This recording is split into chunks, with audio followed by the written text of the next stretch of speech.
There are lots of things you can control during a presidential debate. If you have watched any of the Republican presidential primary debates over the last few months, you've probably noticed that the TV networks that host them, including this network, stage manage those debates to within an inch of their lives. Last night's Republican debate, for instance, was hosted by CNN. And before the debate even started, the network outlined all of the different variables they had under control. Quote, the candidates will have at their podium a pad of paper supplied by CNN, a pen supplied by CNN, a bottle of water supplied by CNN, and an empty glass provided by CNN.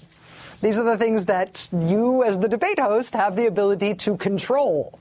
But you know, the one thing you can't really control at a debate, no matter how much planning and hard work you put into it, is the debate audience, the crowd that has come along to watch your debate. One of the unexpected developments of this Republican primary season has been the extent to which debate audiences have made some of the Republican Party's biggest headlines, whether it was cheering for executions during the NBC debate at the Reagan Library or booing a gay American soldier serving in Iraq at a debate last month in Florida. The Republican debate audiences have really been stealing the show. And last night, during the superstage-managed CNN debate in Nevada, it happened again.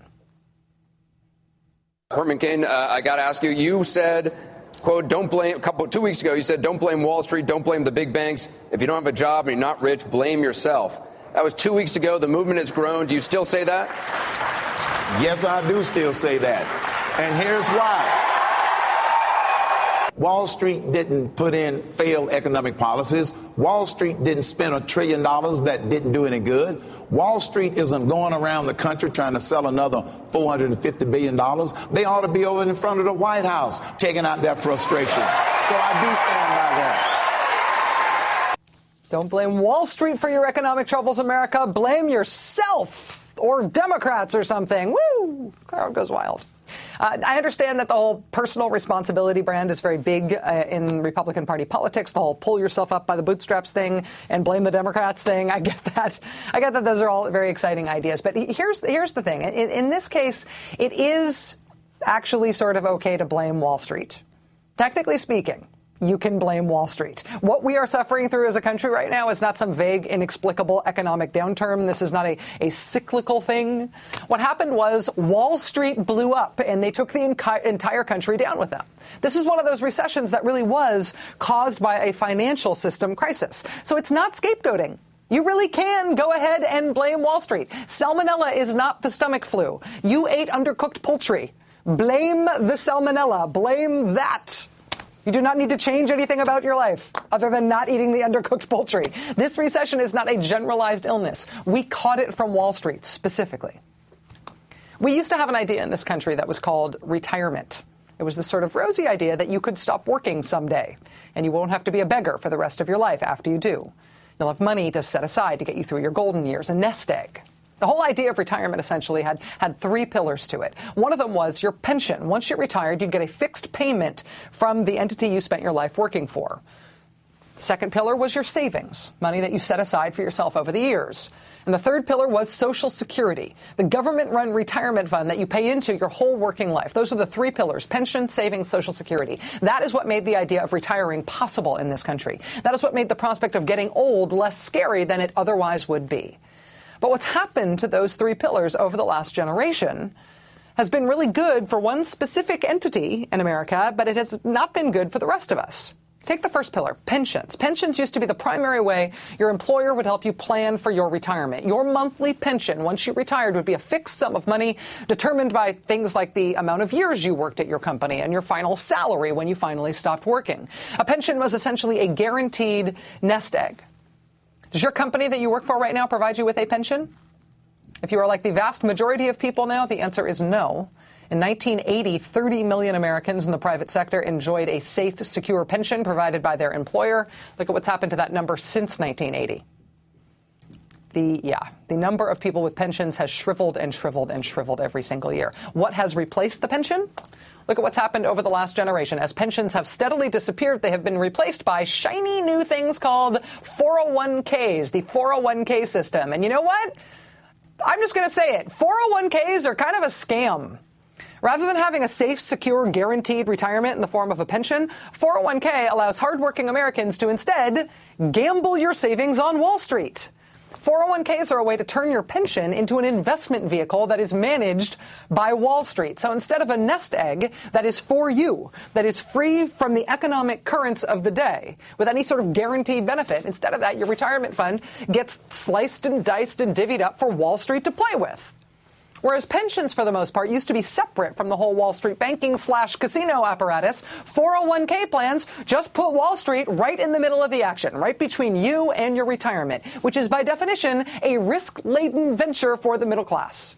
But it is a great windfall for Wall Street. For millions of Americans, the most important investment of a lifetime is the 401k plan for retirement savings. But there's new research showing there could be hidden problems in your plan. The legislation to create 401ks passed in 1978. Now 40 million Americans have one. So what's the hidden problem? In every portfolio, small, critics say hidden fees that by retirement can take a huge bite out of your profits. I think very few people know much of anything at all about fees. They don't ask those kinds of questions. Should they be asking? Experts say yes. 401k fees average less than 1%, but over the life of the account grow to major money. The total cost to the American public is something in the neighborhood of $1.5 to $2 billion a year. $1.5 to $2 billion a year right into Wall Street's pockets, just in fees. And that was back in 1997. What do you think it is now? A recent Department of Labor study guessed that Wall Street fees cost a worker 28% of the value of your plan over the span of your career. And so, yeah, the 401k system is kind of a scam that we've all been made to buy into as a replacement for pensions. We've all been sort of conned into putting our money into the stock market as a means of supposedly guaranteeing our future. If you wanted a guarantee, if you wanted security, would you go to Wall Street for it? What was once a strong pillar of our retirement has over the last generation turned into what's now essentially a slush fund for Wall Street. But there's always that second pillar, right? Personal savings. The idea of personal savings is that in addition to your pension, you could also just put money away over the course of your career, and it would be there when you retired. And that used to be the way it worked. In the 1970s and early 80s, the personal savings rate in America was pretty good. People were saving on average about 12% of their monthly disposable income. What's happened since then? What's happened over the last generation? Yeah.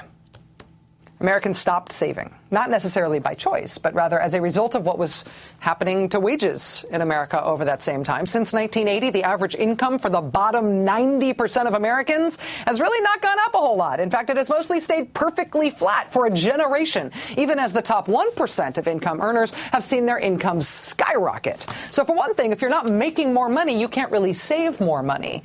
But for another thing, saving money by sticking it in the bank, as your grandfather probably advised you, that has essentially been discouraged over the last generation by banking policies that mean that you can't earn any interest on money if you try to save it. Here's what's happened to the interest rates for bank deposits over the last generation. That's the interest rate that the bank pays you for letting them hold onto your money and loan it out. You used to be able to make some money off of saving. You used to be able to make some interest. You were incentivized to put your money away, but not anymore. And so what do you do when you have disposable income that you'd like to turn into retirement money, but you can't make that happen by keeping it in a bank? How do you grow that money? Tonight, the stock market on a roll. It is no longer just the playground of the rich and the risk takers among us. A survey now shows 43% of Americans are now investors. That is double the number just 7 years ago. It's what some call the gold rush of the internet age. Individual investors online with the power of a broker in their own hands. Day traders, some of them doing it full time, like Richard Keynes. In the morning, I'm able to buy a stock, turn around and sell it 15 minutes later, and you can cash out with $10,000 or $15,000. The action is no longer just on Wall Street, but Main Street. And when it works, it's awesome. And when it doesn't, the decline in the personal savings rate in our country has also ended up being a huge boon for Wall Street. Can't make your money grow by putting it in a bank anymore? Put it on Wall Street. See what happens. Pull the lever. The one pillar that we are left with, the one thing standing between retired Americans and the possibility of the breadline at this point, is that last pillar that you see standing, Social Security. Social Security, which is now being attacked from the political right as a Ponzi scheme and a failure. And the only thing we can do to fix it is to let Wall Street get its hands on that one, too. President Bush's second-term agenda, ambitious plans, including a pledge to partially privatize Social Security. It is a simple but controversial idea. Workers would be allowed to put a portion of their Social Security taxes into private accounts. That could conceivably shift an enormous amount of new money into the stock market. Yeah, the stock market where they need it. Privatizing Social Security, putting the money at the mercy of Wall Street, putting at the mercy of Wall Street the one pillar that we haven't yet allowed to be touched by Wall Street, has been the goal of the Republican Party for the last decade. It is a goal shared at the moment by the Republicans' current presidential frontrunner, former Massachusetts Governor Mitt Romney. Handing Wall Street the one pillar that is left standing after an entire generation of Americans watched their retirements go up in smoke. What could possibly go wrong? As individual Americans have watched their retirements, or the possibility of retirement, eaten by Wall Street over the last generation, Wall Street itself has done great. In 1980, Wall Street profits as a percentage of all U.S. business profits were about 7%. 7% of all business profits in the country came from the financial industry. Want to see what's happened to that number since then? By about 2001, Wall Street profits had essentially eaten the business world. 41% of all business profits in the United States came from Wall Street. How's that worked out for the rest of the country? Since the Great Depression and the New Deal, we have had an idea as a country about how Americans will get old, how we will deal with that as a nation. Getting old may suck, but the alternative's worse.